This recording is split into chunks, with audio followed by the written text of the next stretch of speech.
the understanding of bacteria. And that's what your individual projects also have the same scheme. We'll always talk of physiology and structures of any given microorganism, whether it be bacteria, virus, fungi, or parasite. We'll talk about pathogenesis and immunity, and as I'm just kind of breeze through that because I expect you to know what immunological response is. We'll talk about epidemiology. We'll talk about clinical diseases. We'll talk about lab diagnosis, and in the end, we'll talk about treatment, prevention, and control. And that's like a scheme of the book. And there are a lot of charts, I know, a lot of tables. You can make your own tables. By the end of the day, all these 6 objectives are pretty much going to stay for every microbe. So don't expect me to show you the objective in the first page. It's going to be an objective anyway. Okay? So let's begin. And the other important thing is that how many of you have read the preface for Meyer's book? The textbook. How many of you have written the introduction, seen the introduction and read like a couple of pages of that? Or you haven't bought the book? The first 2 pages? No. Okay, anyway. So keep in mind that they are those 2 words of wisdom and advice for any medical student or pharmacy student or any other health-related student to understand what is he going to present in the book. So how to best preserve, memorize, cram the information over there. And that's very interesting, and I would encourage you to do that. And it's been kind of vetted over time all over the world. So one of the things that you will see is that, and I'll try to introduce right from today's lecture, is case presentations. So many a time we learn a particular bacteria viruses by the case. And that's always a very good way. And I'm pretty sure there are quite a few cases there in the book in every chapter. I'll just pick up some of the cases which are going to increase your chances of memorization of the concept that I'm going to discuss today. Anyway, so be prepared for that. And at the same time, also be prepared that some of the case presentation are also going to come as exam questions as well. Okay? The first case. Now, normally when we do case presentation, either you see the patient or you see a picture or you have to give your kind of observation. That's what the see like observation. And again, this is from the book. So what you normally see is that this is a young girl with an extensive tissue injury, as you can see from here. And then you will see something to do with the skin. If you see a better version, maybe in your book, you will see something we call desquamation. Desquamation. You peel off the superficial layers of the skin. Okay? And especially you can see here peeling off of the skin. So this is a typical picture of one of the classic cases that we see in clinical practice. And keep in mind that every case has a legitimate reason to bring a young girl, a extensive skin damage, a lot of kind of erythema, redness, and peeling of the skin. And this basically is a typical case we call toxic shock syndrome. In this case, obviously you can see fatal, so she died of that. So do you see cutaneous and soft tissue involvement is shown. So that's like I call it impact slide. So many a time you will see infections by bacteria can kill a person. Now, this is another unrelated case, and I'm gonna let you read it. And I'll just go through some of the important points. As you know that today we're gonna talk about gram-positive bacteria. One of the classical gram-positive bacteria is Staphylococcus aureus. And again, this is a case, we call it case 1, 15-year-old girl. She comes to hospital. And just for a benign thing that we normally see in hospital, pharyngitis and vaginitis. But probably she would not have come to for these two reasons to the hospital had she not have vomiting and watery diarrhea. So probably dad brought her there. She has a fever, her blood pressure is low, and she has this diffuse erythematous rash. You saw the young girl that died earlier? So she had a diffuse erythematous rash over her entire body. That again was like half of her body. So we do acid test. We find acidosis, oliguria, disseminated intravesical coagulation. That's something that we discussed very detailed in immunology part 2. I'm going to discuss it again. And then she had severe thrombocytopenia, meaning that her thrombocytes platelets are very low. They do a chest radiograph and they find shock lung.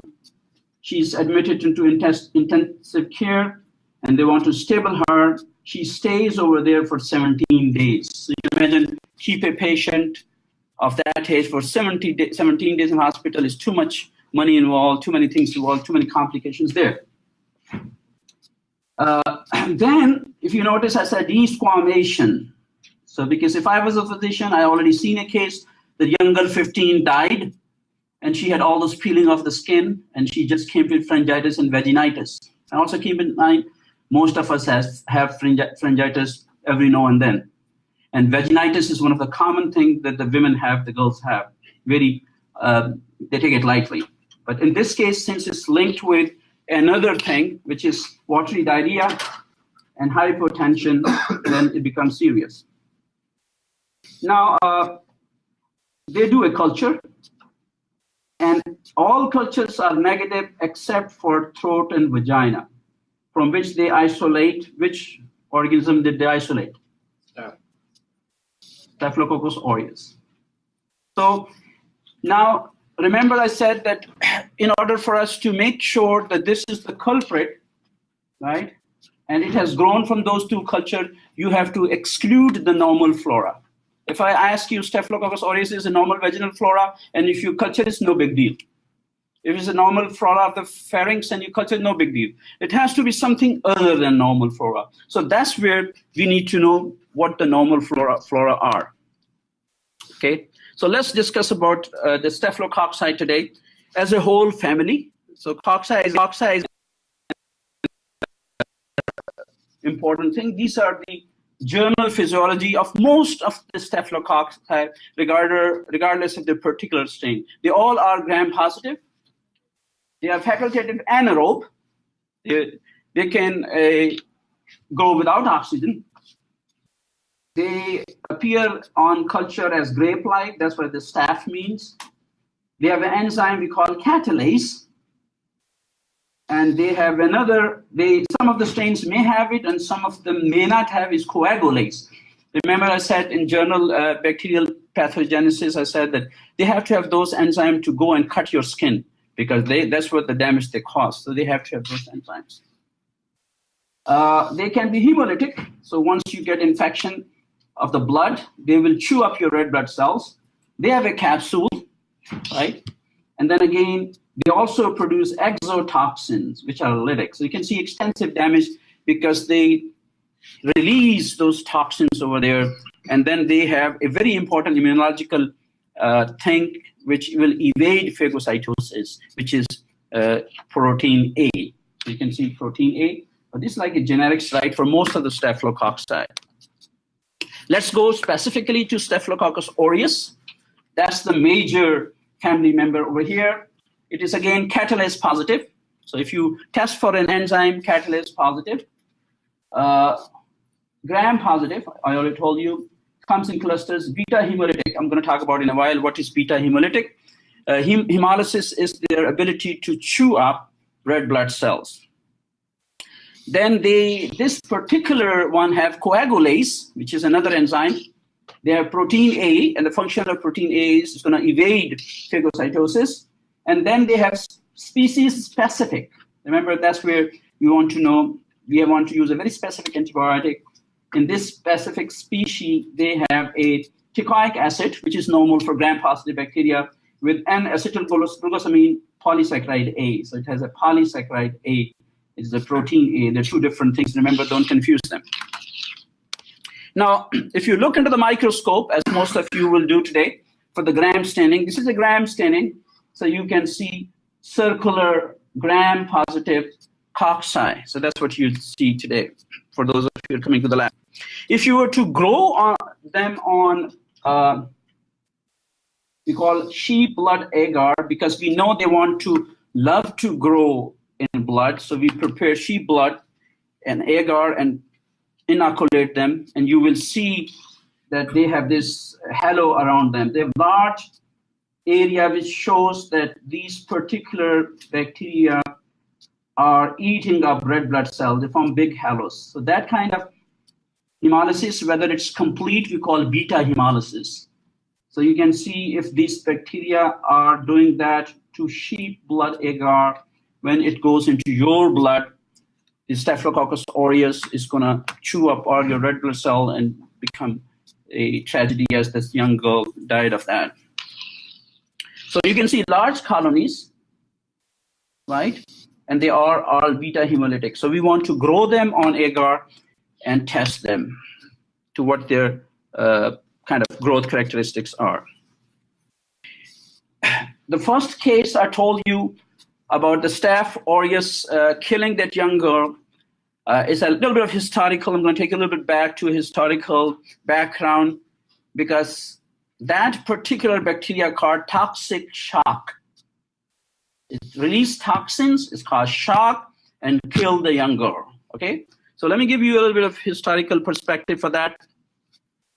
When the first tampon came, so there was a company, they kind of hit for the market, and they want to suggest to the young girls that instead of using any other sanitation pad, they should rather go for tampon. And this was the company they called Rely On. It's called Rely On. It was the double absorbing action. So there's a lot of advertisements done for this particular tampon. And then again, a lot of news came up, and you can kind of Google New York, everywhere else. But eventually what happened was, if you pay attention to those young girls who put on tampon at that time, they were the one who died of toxic shock syndrome. It took a while for them to figure out why would young girls die because of just using. So they used to joke that you can't really rely on Relies, because that's what was happening over there. So if you pay attention to number one, this is a normal anatomy of uterus and vagina. And then again, as I said earlier, they are all inhabited by normal vaginal microbial flora. Okay. Now again, and they are richly supplied with the blood vessel. You can see from here. So what happened was that when tampon people advertised those Relies, they put, like they said, double absorbing. So they want to increase the absorptive power of those tampons. So they put the tampons when the girls were menstruating. And what was happening is that this particular tampon was absorbing blood. And remember, I told you blood is the best culture media for bacteria. So the whole idea was that this was to be left on for an extended period of time, even 12 hours, 24 hours, whatever time they were suggesting at the time. So what was happening was, if they had this amount of bacteria, especially Staph aureus was growing out of control. So not only the Staph aureus grew, but it also released toxin, and since the vault of vagina was richly supplied with blood vessel, everything got absorbed. So when it got absorbed, right, and then again, one of the toxins that the Staph aureus has acted as a super antigen. So it kind of went to the circulation, and then normally an APC need to talk to T cell. So in this case, toxin was absorbed, and it acted like a super short circuit the pathway, and you got a very, very enhanced and out of control cytokine response because of that super antigen, so that patient goes in hypertension, and they died of hypertension before we knew what was going on. Okay. So what we need to understand in this case is, as I said earlier, we need to know, and for you or anybody else, you want to treat that condition for vaginitis, for example, normal flora. What is the normal flora, right? And then again, if it's a normal flora, the Staph aureus is there. So that particular Staph aureus contained a C1 gene, right? In this case, what happened was that tampon facilitated growth of those Staph aureus because it was left in the kind of double absorptive condition for too long a time for bacteria to divide. Okay, so toxin got absorbed, circulated, and then again we have a cascade of event which went out of control, uncontrolled cytokine production, killing those girls at that time. So what you need to understand at this level is that what is the normal vaginal flora and how it changes. This is one of the other things that we have in terms of infection as well. A little bit of physiology. Remember that when estrogen is produced, initiated, especially for the onset of menses, they may have a different microbial flora. So once the estrogen kicks in, it may change that. The most important thing you have to know that the lactobacilli, that becomes as a predominant organism. And then these are some of the microorganisms that are normally present there. Okay, and number one again is the Staph aureus. But the important thing in this case that I want you to know is that Staph aureus less commonly than coagulase negative species. So that's important for you, that positive one more than negative one. Then we have Streptococci, that includes group 3, Streptococci, Enterococcus, Gardnerella. So I would at least want you to know all 6 or 7 of them, because if you do a vaginal culture and grow them over there, that might not explain that you need to treat, because this is normally present there. Okay, the only important thing was for those Staphylococcus aureus, they have a problem with coagulase. So coagulase was an important enzyme at that time. Okay, now every bacteria has virulence factor. We discussed that. So in this case, remember that if it's a normal vaginal flora, so that sticks to the epithelium of vagina, and you cannot possibly take it off. But these are like normal. So if you remove normal, it's going to be inhabited by abnormal. If you give too much antibiotics, you're going to kill them, and then you will have more problems, because there's the commensal, normal commensal of vaginal norm will change into something else like fungal or so on and so forth. So you have to maintain a normal flora to begin with. So the toxins released by Staph aureus, you can see, are exotoxin, and these are the most important is alpha toxin, beta toxin, gamma toxin, and delta toxin. So there are 4 important toxins released by this particular staph. We call it staph. And all of these toxins are important to cause damage. For example, this can degrade lipids in the skin. This is like a detergent-like toxin. It's going to break apart cells. And then again, one of the toxin is leukocidin, which is going to act on leukocyte and kill leukocyte as well. So you can just imagine, why would this bacteria cause problem? Because it carries a battery of toxins all the way from alpha, beta, gamma, and delta. It also has hydrolytic enzyme, because there is a bilipid membrane. You want to break the bilipid membrane to cause cell damage. You have to come up with hydrolytic enzyme. And then I said earlier, it has a protein A. I don't want to go in detail. You pretty much know what is the normal immunophagocytosis, how does it occur, and how does the body evade that. Now, if you remember, this is a typical gram-positive bacteria. We have a lipid bilayer, and there are some integral proteins are there, and there is a thick peptidoglycan layer. You can imagine, I gave you gram-positive, like 1 loaf of blood with a thick, whatever, cheesy, creamy material put on top of that, as compared to gram-negative, which has like a sandwich double. So this is gram-positive. Very thick peptidoglycan layer, And within them, they are like anchoring, they are like threads anchoring all the way from the cell membrane, which can traverse through peptidoglycan and jut out, stand out over here. And these are lipotecoic acids. So they traverse the whole membrane to keep it together, tight, peptidoglycan. And that's like a typical structure of gram-positive bacteria are. Okay, and we'll spend more time today in the lab as well, how to stain that. So you will see why does a gram-positive stain take purple as compared to gram-negative bacteria, which will take red or pink. Epidemiology, very important. So this particular bacteria is our normal flora. It's out there, okay? It's there on our skin, our mucous membrane. It's normally there, right? But remember a principle I told you that all these bacteria which are called normal there, they're also opportunistic bacteria if you allow them a chance by cutting yourself, scratching yourself, whatever, burning yourself, or lowering your immune system. So they are your friends per se, but they can turn out to be your enemies if you allow them to give them a chance. They give them an opportunity.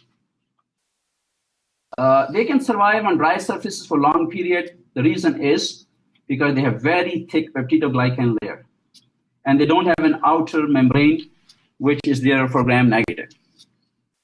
Now, the question in epidemiology you'll ask yourself is that if I'm working in a hospital, can I get from the patient? That's the question you may have. Because as a medical profession, you say, hey, I'm not going to go to that patient. I'm not going to give medicine to because she's suffering from such and such. You cannot do that. So we as a medical profession have to come in close contact with those people. So we need to know whether there is person-to-person contact. It is a direct contact or exposure to contaminated fomites. Fomites are those things like bed linens or clothing that come in contact with the patient. And if you contact with that, you have a chance. So direct physical contact by the structures, by the things that you can share. So what are the risk factors? So risk factors, again, as I said, if there is something that is poking a hole into your body, for example, you have a catheter there, it may be urinary catheter or a cannula going into your vessels, or you're going through the surgical procedures and so on. So the moment you compromise the integrity of skin and mucous membrane, this is normal. They can always squeeze in and cause problems. Okay, now, many a times, as you can see, a typical figure that you have a skin and you have a mucous membrane. So you'll see this picture over and over again, skin and mucous membrane. So anything that lies on the skin or across the mucous membrane, unless and until it penetrates in the tissue, should not cause problem. Okay, but if there is a trauma here on the skin, by direct contact, it will form infections over here, right? And then again, it forms infection, is going to release a super antigen, staph super antigen, like over here, TSST, is going to cause a cytokine cascade, which is going to be uncontrolled.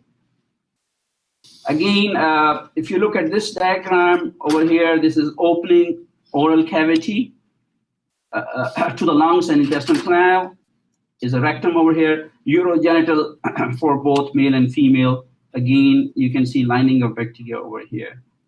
Some of the people may shed, there's a nasal flora for each one of us. Some of us may carry that staph in our nose and we sneeze, or we come in contact with somebody, we're going to give it to him or her, right? So sometimes we say carriers. This means that you carry that particular dangerous organism in your nose, but your immune system is good enough to take care of you. You don't get sick, but you can make others sick. So you are carrier. So you can shed. You can say that common thing that you say for viruses, because if you are sick, you say better stay at home because you're going to come and shed virus everywhere. You know, you're going to shed the one sneeze, you're going to infect hundreds of people. That's what we call shedding.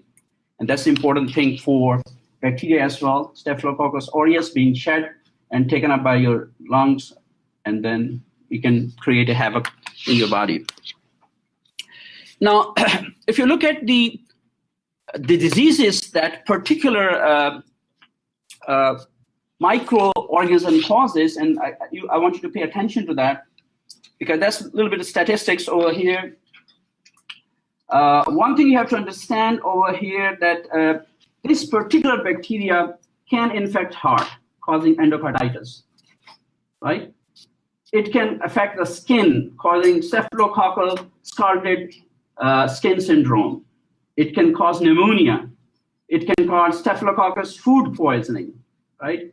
It can cause catheter problems. It can cause, urinary problem. It can cause problems in the joints, so and so forth, septic arthritis. But the hospital maintains a directory. Most of the hospitals you're going to work in, most of the states you're going to work in, that will be an epidemiological survey that if you were to grow a culture, for example, they will have statistics. For example, if you have a arthritis, for example, let's say arthritis, and you want to take a sample from here, what are the chances that Staphylococcus aureus is going to cause arthritis, as compared to what are your chances that Staphylococcus aureus is going to cause endocarditis, infection of the heart?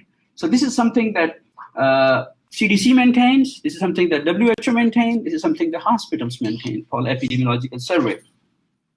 So you can see on a grade from 1 to 4, 4 will be 90%. Some of them have a very high percentage. For example, 4, right, at 4.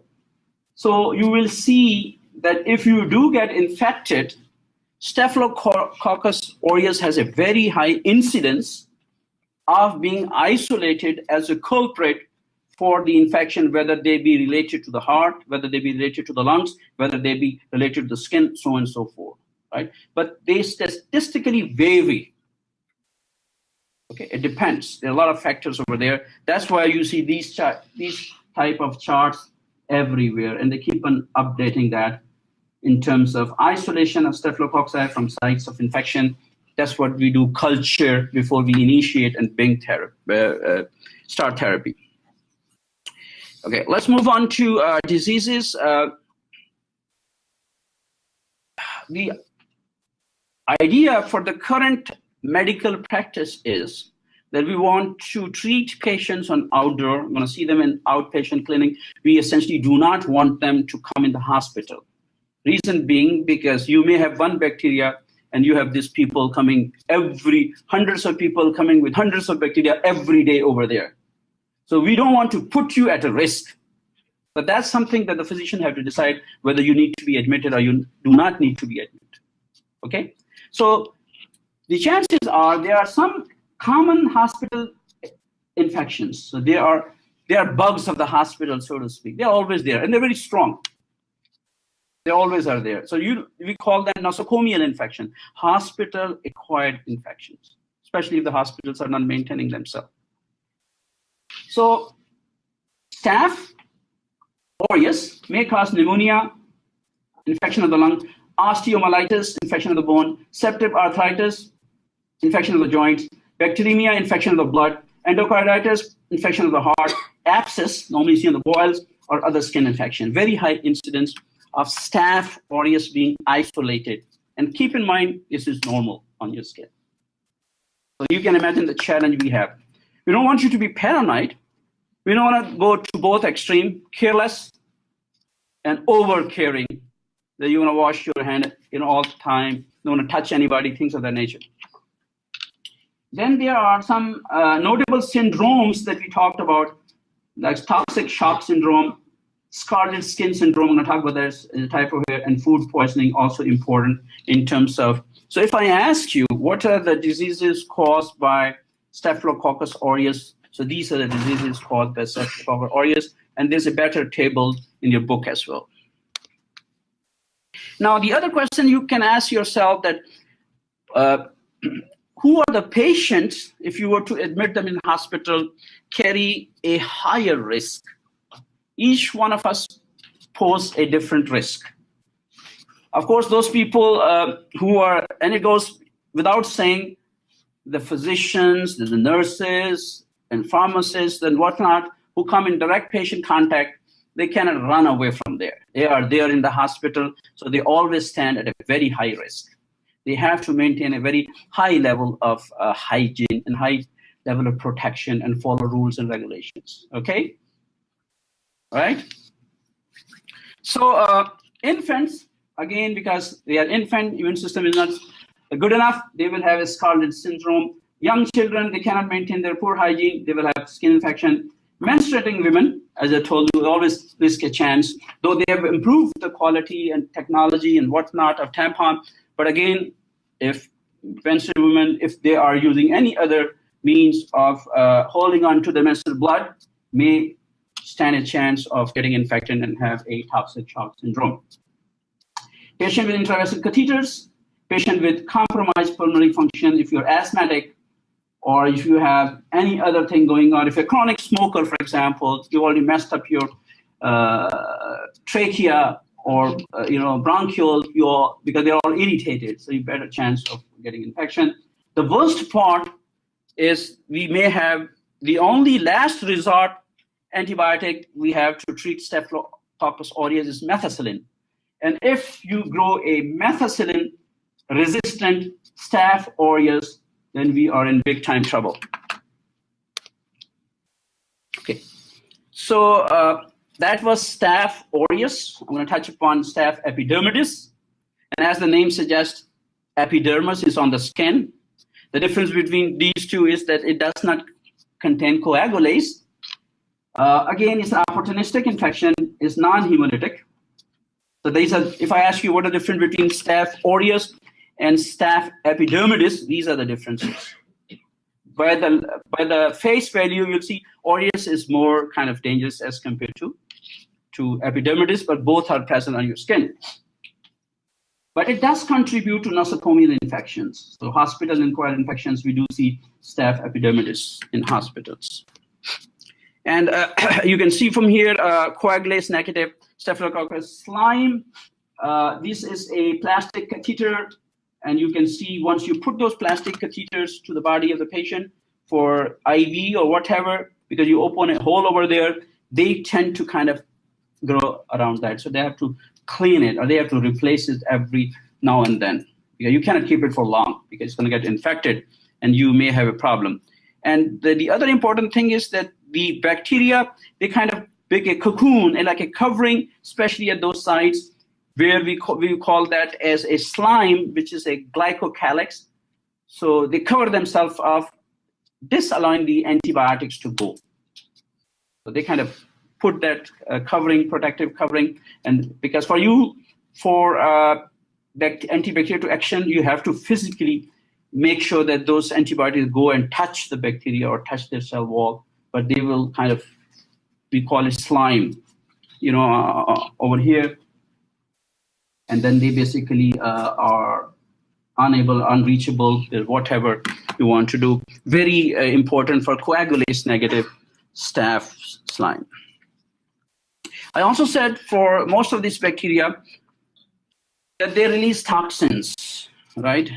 And again, keep in mind that I'm going to teach you these bacteria separately, like Staph today, Staph tomorrow, but I'm going to ask you a question together. Right? So you have to make sure you understand which toxin belongs to which bacteria, right? It may look very simple when you talk of one bacteria, it all follows the link, but things will become complicated when we kind of, give you a choice for multiple choice answers. So this toxin-mediated disease, food poisoning, toxic shock syndrome, scalded skin syndrome, and I'm going to show you some of the pictures so that you remember.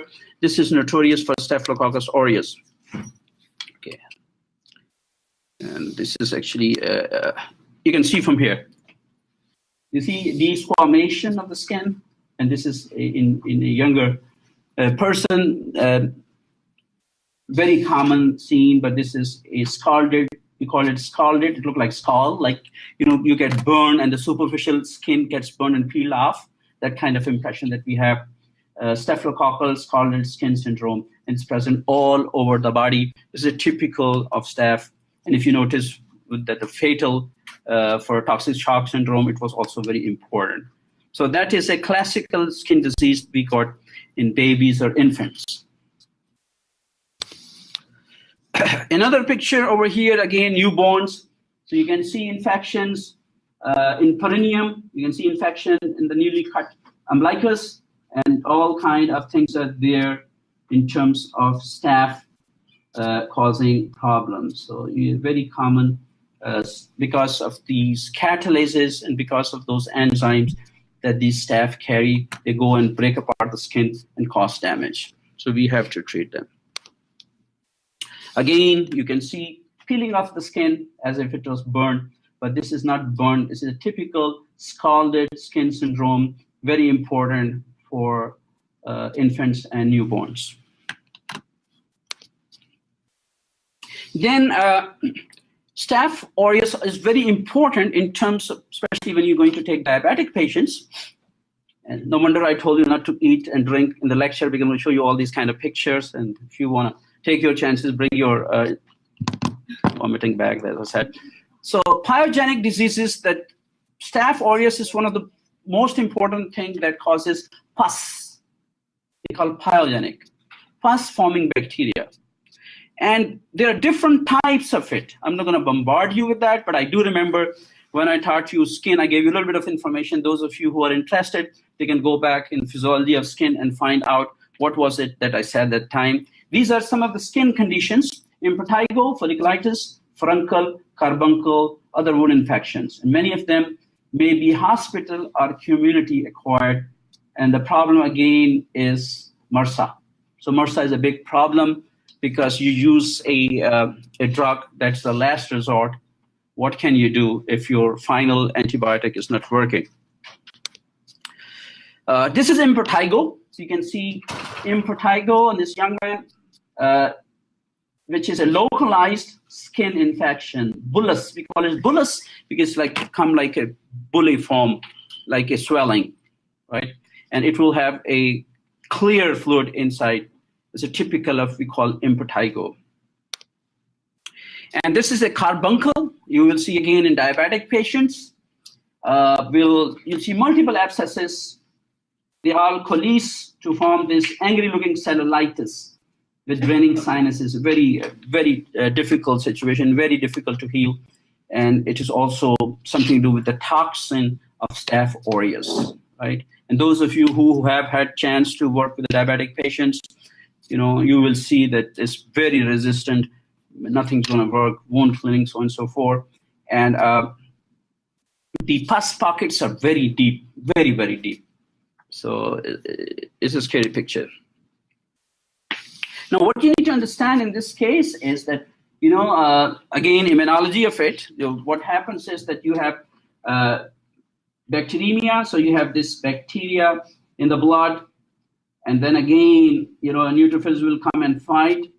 And some of the toxins that this bacteria will release, how would they go and cause problem in terms of going to the skin? Because it's something to do with the skin. So they had, for example, we talked about the alpha toxin. So some of the toxin are there which are secreted, and some of the toxins are there which are inserted. Because remember, if I told you the antibiotics are not going to work, right? And the patient has carbuncle. So what do we need to do?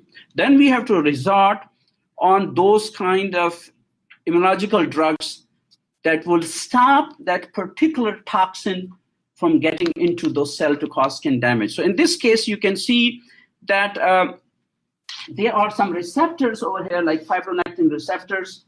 And many of the toxins, basically, especially those who are secreted, they'll find one of the openings over there and go and destroy the tissues.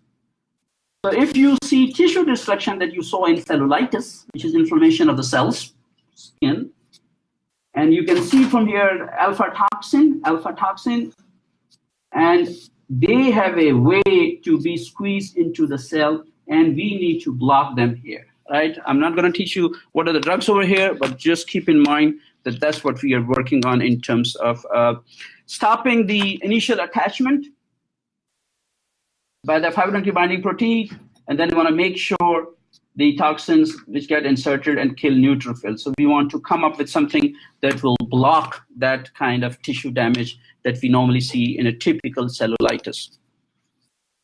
When we say a typical staphylococcal disease, as I said earlier, I also gave you an example for, let me show you the picture. Picture speaks better than the word. Oh, maybe it's going to come later. Or, let me go back, actually. Yeah. So you can see from the same picture that many a times if the neutrophils are going to come over here as a normal process to go and chew up those bacteria. But this time the bacteria is smart. So bacteria is somewhere else. Bacteria is in the boil.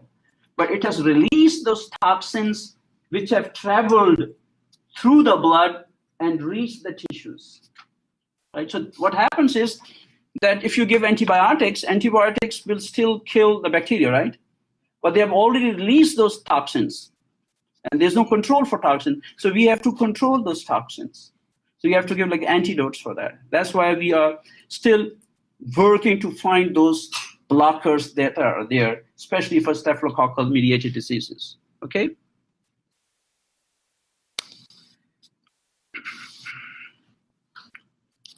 And again, if you saw in the previous picture that these toxins that the staphylococci release, they basically are pore-forming toxin. They're going to insert a pore there, right? So that's another way of causing a leak into the cytosol and to kill the cell. And especially some of the toxins which are there that would avoid phagocytosis, and then again will not let even what you call neutrophils to come and do the job of killing those bacteria. Okay. Okay, and I think this is a good table for you to summarize the Staph aureus, the type of toxin-mediated disease causes, some of the suppurative infection, which is also called pyogenic infections. This means pus-forming infections, and some of the infection because of the bacteremia, and some of the infection which are for coagulase negative. So these are coagulase positive and fetal. So you can see from here, as you saw in the epidemiology, this list of infections that this particular bacteria can cause. So the overall overarching message is that this, once it's penetrated your body, it can go everywhere and almost cause infection of each and every organ that you have. Whether you have an infection of the bone, infection of the blood, you name an organ, and staph will be there to cause a problem, right? But also keep in mind, for example, the way the clinical summary is written, it says causes urinary tract infection, right? It does. But when you actually see a urinary tract infection, then you have to make sure that you have your own list of chart of priority, which is the most important culprit. So in that hierarchy, you may see Staph aureus at different levels. You may not see it as number one. You may see E. coli as number one. So that's where when we combine things together in terms of systemic infections that we normally see in these patients. Okay, furuncle, you can see a typical boil, which is more deeper. So this is what I was talking about, that if there's a hair follicle and you see some of these staphylococci, they kind of hang around for this hair follicle and then penetrate, go over here, and then cause local abscess. So you can see superficially like boil, but if they go very deep, right, you can see if they go very deep, then they call furuncle. And if you go more deep, then they'll call carbuncle. So the more deeper they go, then you have to do a very extensive cleaning. Clinically, we call that debridement. So you kind of cut off those tissues because there's nothing else you can do. The rule of the surgery is that wherever there's a dead tissue, you have to cut it off. Okay. So I showed you bullous impetigo. So that I told you when I say difference between bullous and the pustulate impetigo is the bullous had a clear fluid in there, but in this one, the vesicles you can see from here are filled with pus.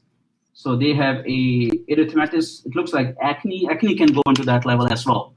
But again, you can see is a typical crusted lesion that you will see of staphylococcal infection. A very important pustular, we call it pustular impetigo. Typical diabetic carbuncle, and it's not a bed sore. It can come from a bed sore as well. Again, it starts with a very small boil in this area.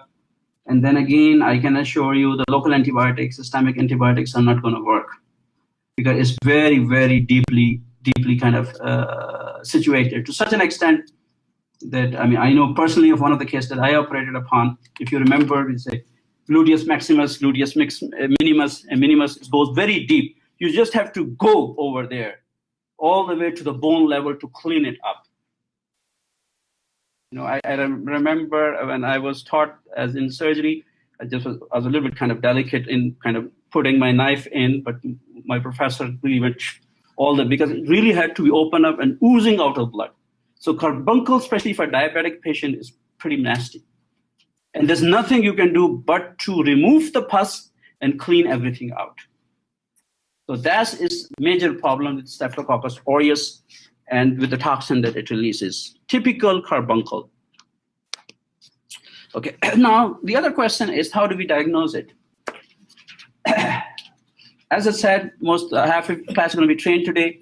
The very first thing that you will see, you're sitting somewhere, you're not going to go and wait for the lab. You take a swab, gram-stain it, look under the microscope, ASAP. If you see gram-positive cocci, there you go, Staph aureus. You immediately start empirical therapy, right? So that's what we normally do. Microscopy remains as one of the most important aspects, but again, it's not going to tell you toxins. You cannot pick up toxins, right? And you cannot pick up many other things like blood infections as well. So what you need to do is that you need to culture it, right? So you have to give the food that bacteria wants to grow on. That's why we grow them on dishes.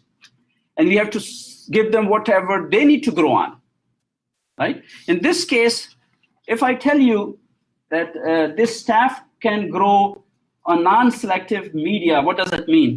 Can you guess? As compared to a selective media. What does it mean?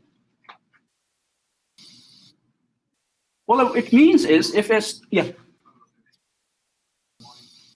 Any? No, I'm saying if I say the staphylococci can grow on non-selective media, what does that imply? What does it tell you? They can grow anything, that's what it means, but what does clinical implication is? It can never be gram-positive. You got 10 points away. I'm teaching gram-positive today. Because if it can grow on anything, it can infect any part of your body. It doesn't need any special food. It's going to grow anywhere, dangerous. As compared to being selective, because you have to make sure you give a mannitol salt agar, sheep blood to recover. So this means if this is infected by staph, any part, any fomite, anything, anybody can get it at no cost, right? It doesn't have any kind of requirement. It's not like fastidious to grow, that's what we say. So that any bacteria that has that capability is dangerous. Had it been the case for Mycobacterium tuberculosis, what would have happened? All of us would have Mycobacterium tuberculosis infection. The good thing is Mycobacterium tuberculosis doesn't want to grow everywhere. It needs very, very, very selective media. Good for us. But this is a bad sign for any bacteria. Last line, how do we control it, prevent it? And again, antibiotics are of choice are oxacillin or any other penicillinase-resistant penicillin. Or we can also give vancomycin if that particular antibiotic is oxacillin resistant. And then again, when it comes to MRSA, then we have a problem. For MRSA, we need to go for this schedule. So you have to go for 1, 2, 3, 4, 5 different options that we have for methicillin-resistant Staph aureus. But otherwise, the drug of choice for this particular bacteria is oxacillin. And then the second line If it's a resistant to oxacillin, we can go for vancomycin. Okay. And the other important thing for treatment is if it happens to like abscess. I give you an example. We need to identify it and drain it. I gave you a rule of the surgery. The rule of the surgery is wherever there's pus, drain it. There's nothing else you can do. Right? And then again, if it causes food poisoning, then again, you have to take appropriate measures. How do you prevent it, control it? Make sure that you properly cleanse the wounds and use disinfectant. And for us who are working and going to come across to these patients, we have to have a thorough hand washing and make sure we cover exposed skin and prevent infection and spread to other patients. So that's going to be a very serious concern for us if you were ever to deal with those patients, touch those patients, and come across anything that is going to do with those patients. Okay? Any questions?